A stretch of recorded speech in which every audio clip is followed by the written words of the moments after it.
Belajar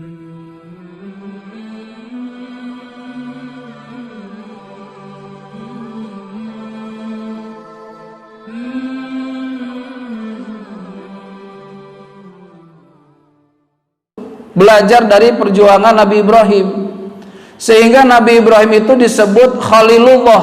Khalilullah itu apa? Kekasih Allah. Kila ditanya, dikatakan oleh Ibrahim alaihissalam kepada Nabi Ibrahim alaihissalam, bi ayyi syai'in ittakhadaqallahu khalilan. Bi ayyi syai'in, karena apa? Disebabkan apa? Ittakhadaqallahu khalilan, Allah menjadikan engkau sebagai kekasih. Ini yang mendeklarasikan Nabi Ibrahim kekasih Allah, bukan Nabi Ibrahim sendiri, bukan manusia. Allah langsung mendeklarasikan di dalam Quran, wattakhadallahu Ibrahim khalila. Allah telah menjadikan Ibrahim sebagai khalil, sebagai kekasih. Jadi Nabi Ibrahim gak ngaku-ngaku kekasih Allah, tidak. Tapi Allah yang mengaku bahwa Ibrahim adalah kekasihku. Kenapa Nabi Ibrahim disebut kekasih Allah? Qala, beliau berkata, bisalasati asya, disebabkan 3 perkara. Ini sebetulnya pelajarannya, Pak. Kenapa kita kemarin Idul Adha? Kenapa kita kurban? Kenapa saudara kita berhaji? Ini pelajarannya. Kenapa Nabi Ibrahim itu disebut kekasih Allah? Alasannya 3. 1, ikhtartu amrallahi ta'ala ala amri ghairihi. Ikhtartu, aku memilih, mendahulukan amrallahi ta'ala, perintah Allah ta'ala, ala amri ghairi, atas perintah yang lain.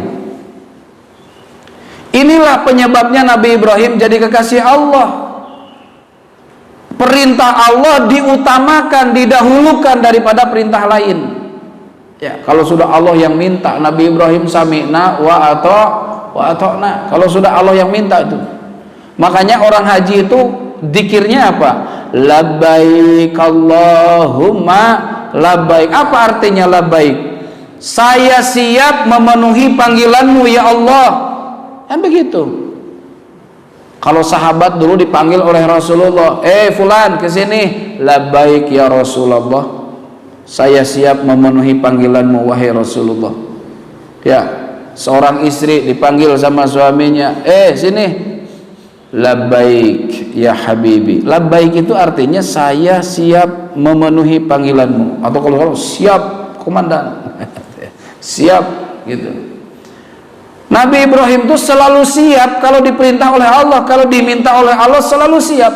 Walaupun perintah Allah itu bertentangan dengan akalnya, dengan nafsunya. Ini kan sholat subuh ini termasuk bertentangan dengan nafsu, Pak. Benar gak? Nafsu pinginnya apa? Tidur. Dipanggil oleh Allah, ya as-salatu khairum minan naum, kan gitu. Bangun enggak, kan gitu.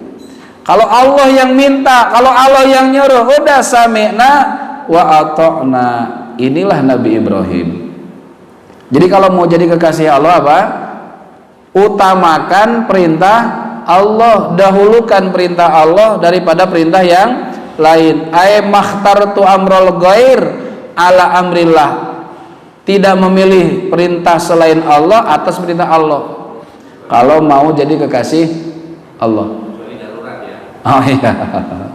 Pokoknya udah kayak Nabi Ibrahim, gak usah mikir ya. Kalau udah perintah Allah udah sami'na wa ata'na ya. Gak usah timbang-timbang, sholat enggak, masjid enggak. Ya enggak ke masjid akhirnya.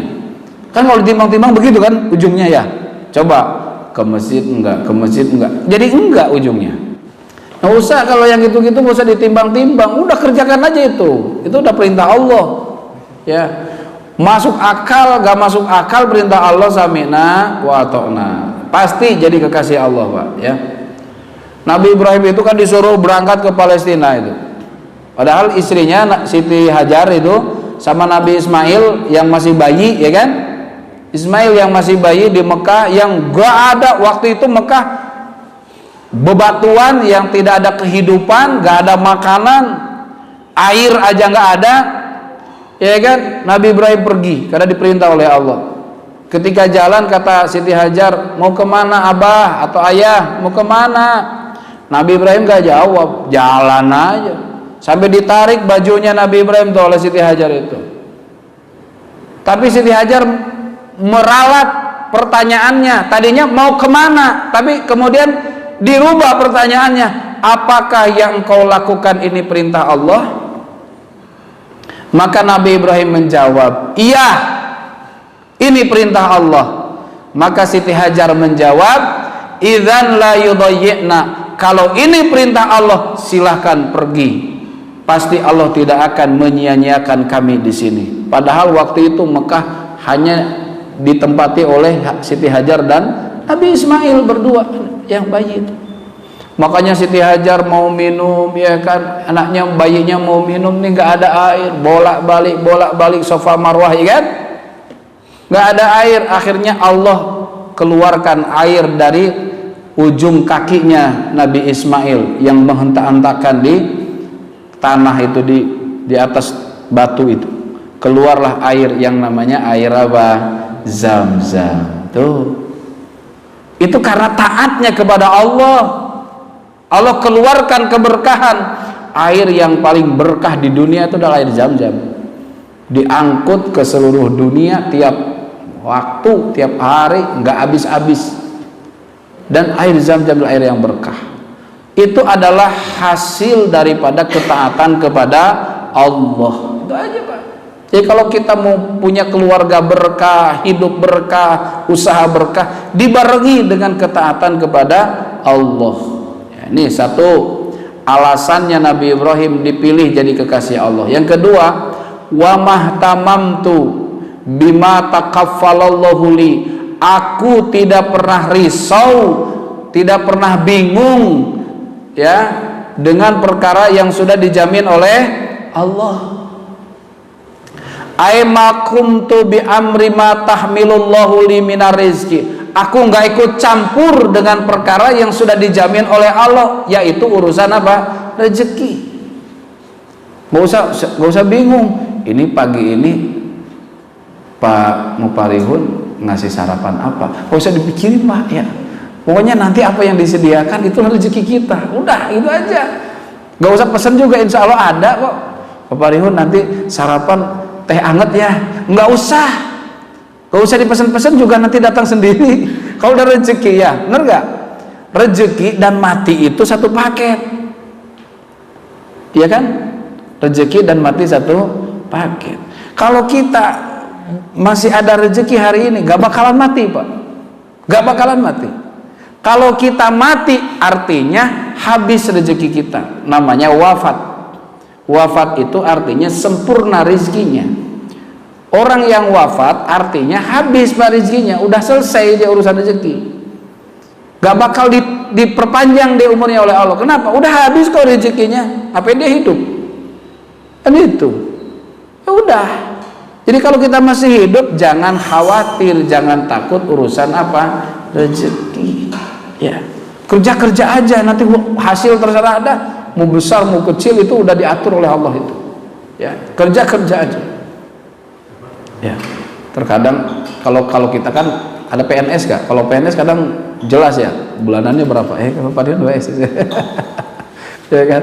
Kalau orang bertani itu, Pak, coba orang bertani itu, ya, berangkat dia pagi, kadang pulang bawa belut, bawa ikan itu dari sawah itu dari, ya kan, ada aja itu rezekinya itu, ya, dia bawa makanan, masya Allah, nggak tentu tuh tiap hari itu, belum tentu tuh apa aja rezekinya, yang penting dia kerja aja gitu, ya. Nah ini jemaah dimuliakan Allah. Jadi wa mahtamamtu bima takaffalallahu li, kata Nabi Ibrahim, aku tidak pernah risau, tidak pernah bingung dengan perkara yang sudah dijamin oleh Allah. Yang belum dijamin oleh Allah itu urusan akhirat, Pak, belum dijamin, benar. Ya, urusan masuk surga kita nggak ada yang dijamin, siapa? Itu yang harus kita pikirkan. Ya Allah, saya belum dijamin selamat di akhirat. Ini harus dipikirkan, harus diusahakan.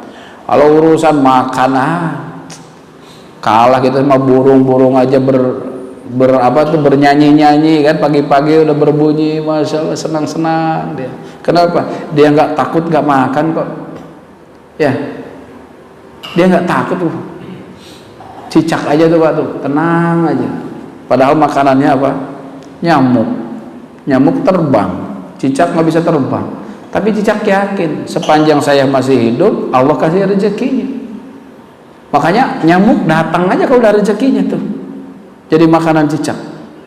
Coba kalau bukan rezeki gimana Pak? Nyamuk ayo bisa terbang. Cicak bisa makan tuh. Jadi kalau jangan kalah sama cicak, ya. Yang ketiga, penyebab Nabi Ibrahim jadi kekasih Allah, wa mata asyaitu, aku tidak makan di waktu sore, ay ma'akal tu waktal masa. Aku tidak makan di waktu sore, wa mata gadaitu, dan aku tidak makan di waktu pagi, sarapan pagi. Tidak makan sore, tidak makan di waktu pagi, sarapan pagi, illa ma'daif, kecuali disertai tamu atau orang lain. Jadi Nabi Ibrahim tuh kalau makan mau pagi mau sore itu pasti cari temen, nggak ada makan sendirian. Ya, ini kita makan berjamaah tuh sarapannya. Ruwiya dikatakan anahu alaihissalam, Nabi Ibrahim alaihissalam kana yamshi mailan, beliau berjalan sejauh 1 mil, au mailaini, kadang 2 mil, ditolabiman untuk mencari teman, yakulu mahu, untuk makan bersama beliau. Coba 1 mil berapa kilo? Ada yang tahu 1 mil berapa kilo? Kurang lebih ya 4 kilo ya? Ya 4 kiloan 1 mil. Lah kalau 2 mil 8 kilo. Nabi Ibrahim tuh harus jalan 8 kilo nyari temen buat nemenin makan. Nah kita nggak usah 8 kilo, 8 meter juga ada temennya. Pak, ini Pak, makan Pak, temenin saya mau makan siang nih, atau mau makan malam. Masya Allah, mulia sekali ya. Makanya Nabi Ibrahim itu jagonya berkhidmat, Pak. Jagonya berkhidmat. Kalau kita mau belajar berkhidmat, belajarlah kepada Nabi Ibrahim. Apa itu berkhidmat itu? Melayani tamu. Nabi Ibrahim itu paling pintar melayani tamu. Datang tamu asing, ya, Assalamualaikum, Waalaikumsalam. Enggak ditanya dulu nama kamu siapa, enggak, silahkan duduk, tunggu sebentar, kata Nabi Ibrahim. Beliau ke belakang nyari di kandang domba beliau itu mana domba yang paling besar, beliau tangkap, beliau sembelih, ya, diolah sendiri, dijadikan kambing guling. Dihidangkan ke tamu tuh. Yang dihidangkan bukan kepalanya, bukan kakinya, 1 ekor itu utuh dihidangkan kepada tamu asing itu. Nabi Ibrahim dengan sendiri, dengan tangannya sendiri beliau melayani tamunya.